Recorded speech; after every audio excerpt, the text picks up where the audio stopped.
The next part of algebra is solving equations. This is probably the part of algebra that you think about when you hear the word algebra. So that's when we're given an equation and you have to try and figure out what the x is or some other variable. That's what we're going to do. In grade 7, we do 1 step. In grade 8, we do 2 steps and beyond. So that's what we're going to be doing this year. So the biggest thing that you need to think about here is using your number sense that you already have. So for example, I always do a pre-algebra test. So that's the idea of, can you fill in this blank? So if I said something plus 5 equals 12, would you be able to figure that out? Now, I think most of you would say, yeah, I know how to do that. I know that 7 plus 12, or 7 plus 5 equals 12. So great. What about if I did blank subtract 3 equals 5? Would you be able to figure out what goes in that blank? Okay. Do I know what number, if I subtract 3 from it, gets 5? Again, you'll probably think, hey, I know that. It's 8. 8 minus 3 equals 5. This is the idea of algebra. We can also look at that from multiplication and division standpoint. So the same thing. Do you know 8 times a blank equals 40? So what times 8 equals 40? So I'm going to guess that it's 5. 8 times 5 equals 40. Same thing with division. Something divided by 3 equals 9. So what divided by 3 equals 9? I know that it's 27. And then you have filled in the blank. If you can do these questions, you can do algebra. Now, the next part is actually figuring out, how do we solve this?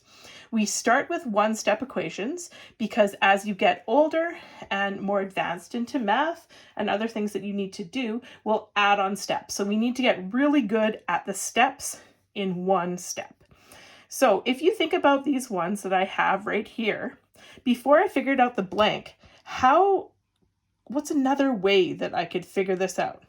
So instead of thinking 8 times something gives 40, what I could do is I could think maybe 40 divided by 8 gives me that same number, or 9 times 3 would give me that bigger number. So I start to think in terms of opposites, and that's where we're going to go. So let's look at an example. An example is the best way to explain how to do this. So if I were to give you the example of x plus 5 equals 13, how would we solve this? Now, already some of you may look at this and be like, I already know what the answer is. I don't need to show any work. Okay, I know some of you are thinking that. Now, you may not need to show work in this case because you understand it already in your head. But the importance of showing your steps in these easier ones will ensure that you can do larger equations. Now remember, I'm just like you. I like to do the least amount of work as possible, especially if I can do it in my head.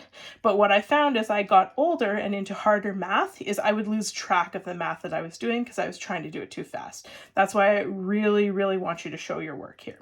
So how do I actually prove that my answer is going to be x is equal to 8? That is the actual value. So this is what I need to do. So the first thing that I need to do, my first step, is always to isolate x. That means that I want this variable on the left side of the equal sign and everything else on the right side. So how do I do that? How do I move plus 5 over here? Well, this is why we did integers right before it. So can anybody think of what you could do to 5 to make it so that it equals 0, so that it would be just x plus 0? So in other words, just x. Now, what I go to automatically, I think of 0 pairs, which is just do the opposite. I'm going to say this a million times. Do the opposite. So what is the opposite of plus 5? Well, the opposite of plus 5, as we know from integers, is subtract 5. Now, if I go plus 5, subtract 5, I know I'm going to get to 0. Now, another thing that you know that I always say is whatever you do to one side, do to the other. Just like in fractions, whatever you do to the top, you do to the bottom. That's the idea of equality. If I'm doing something to one side, will this side be the same? No, it won't. It's like a balance. Whatever you do to one side, you have to do to the other. So if I'm subtracting 5 from this side, I must subtract 5 from that side. Now, how does this get me the answer? Well, I know that plus 5 and negative 5 is 0, so they cancel out, okay? Sometimes I put an arrow and say 0 just so I remember, but you don't have to. I can just cancel out. Now, on this side of the equals sign, all I'm left with is this x. And what do I have on my other side? On the other side of the equals, if 13 minus 5 is 8. So now I've proved what we already knew. Now, how can I check to make sure that that is true? Well, I'd use substitution, which is the last thing that I learned. So let's show that checking with substitution. So my equation was this. I figured out that x equals 8. Now I want to check. So what I do is I substitute this into my x value. So I go 8 plus 5 equals 13. 8 plus 5 is 13. My balance, my equality is preserved, so I have the correct answer. So you don't even need to say, Mrs. Connell, do I have the right answer? You already know that you do. So let's go over another example. This time, we'll use a minus sign. So let's say I have x minus 2 equals 9. So again, we'll think back. Do we know what this x is already? So my guess is many of you already know, and you're going to guess that it's 11. So how do we prove that? So our first step again is to isolate x. Make sure the x is on the left side and all the other numbers, the constants, are on the right side. So how do I do this? I do the opposite operation. So the opposite operation of subtract is add. And in order to make this 0 or get rid of it, to cancel it out, I have to use the same value. So subtract 2, add 2, or negative 2 plus 2, that's 0. They cancel each other out. Whatever I do to the left side of the equals, I have to do to the right side, and I add 2. So now I'm left with, on the left side, an x, and on the right, 9 plus 2 equals 11. And again, that's just as expected, because we used our number sense already. This is just how you prove it. So I'll do one more of those, and then I'll move on to multiplication and division. So x subtract 6 equals 3. So again, think, what do we know the answer is? We probably know that the answer is 9. How do I prove it? So I have to get all of these things to the other side. I need to isolate x and then solve for it.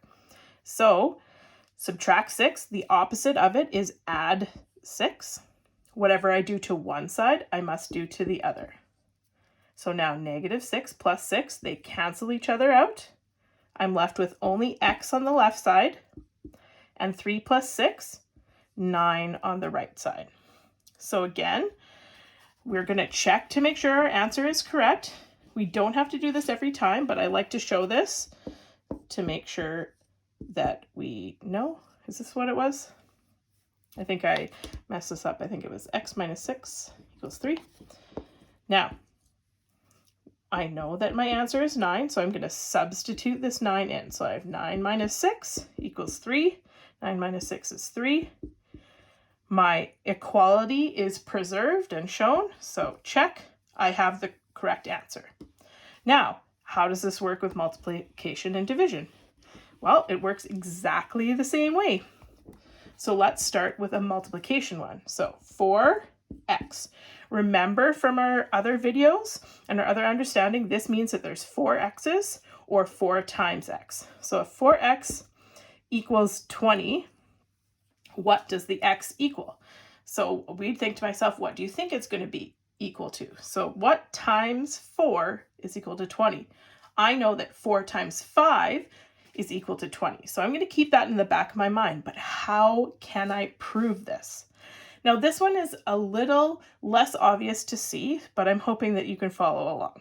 Now, I told you a while ago that an x, a 1x, it means the same as x, okay? There's 1x, and there's just literally a single x there. So they mean the same thing. So I'm going to ask you, how can I make this 4x into just an x or just a 1x? That isolates x.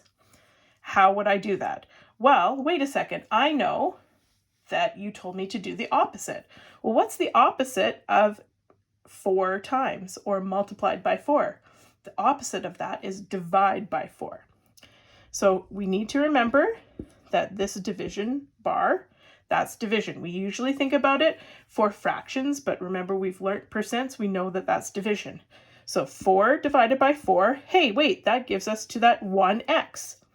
So that leaves me with x on one side. I've isolated x, but I missed a step. Whatever I do to one side, I must do to the other. So 4 divided by 4 just leaves me with x, or 1x, and 20 divided by 4 is equal to 5. And I got to the answer that we guessed in the first place. So let's try another one.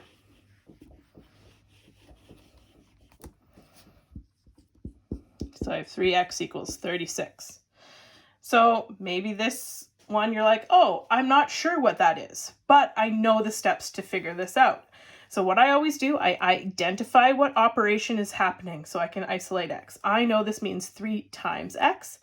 So in order to isolate x or get x on its own, I have to do the opposite, which would be divide by that same number. So 3 divided by 3 is 1, or it cancels each other out. So I'm left with x. Whatever I do to one side, I have to do to the other.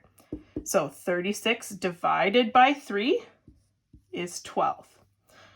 Or 12 times 3 is 36. So we've solved it again. Now the last way, of course, would be to do division. So what does division look like? So I like to denote division looking like this. So x divided by 4 equals 3. So what I need to think about to guess my answer, what divided by 4 is equal to 3? Or maybe 3 times 4. So I'm going to guess 12, but how do I prove it? So I note that I have divide by 4. We're always doing the opposite. So the opposite would be multiply by 4.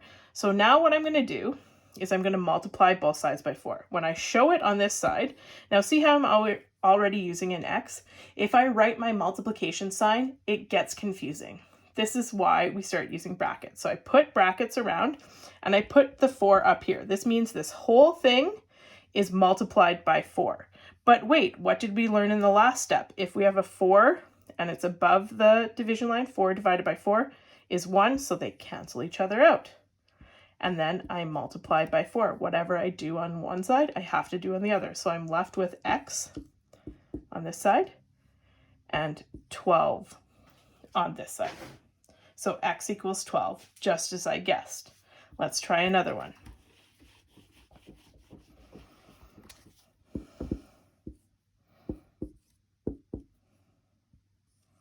Okay, so x divided by 5 equals 6. What could the value of x possibly be? I don't know. Let's find out. So if I'm dividing by x, I always do the opposite. That's to multiply by 5. Remember this with the 5 in front of it, that means multiply by.